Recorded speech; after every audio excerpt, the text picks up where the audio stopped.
फिरोजालाई चाहिँ विगतको 1 महिना अगाडि आन्द्रामा समस्या छ भन्नुभएको थियो हजुरले। अनि हस्पिटल लगेको थिएँ, अनि उसलाई चाहिँ आन्द्रामा समस्या नै रहेछ। अनि 19 पोइन्ट कति समथिङ एमएमको चाहिँ त्यो यत्रो ठुलो गाँठो छ भन्नुभएको थियो।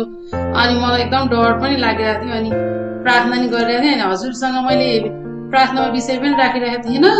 अनि हजुरले नै भन्नुभयो, अगमबाडी गर्नुभएको थियो।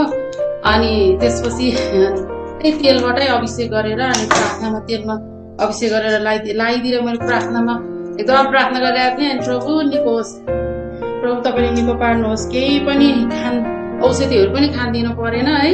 अनि आपसे आप अस्ति चाहिँ अनि 1 महिना पश्चात चाहिँ अनि गएँ। अनि छाडा आउँदाखेरि डाक्टरले अहिले त देखेको छैन अहिले पुरै केही पनि छैन भन्नुभयो। कस्तो खुसी लाग्यो। Thank you, Jesus. Hallelujah. ताली बजाएर प्रभुलाई महिमा देऊ त मण्डली। हालेलुया।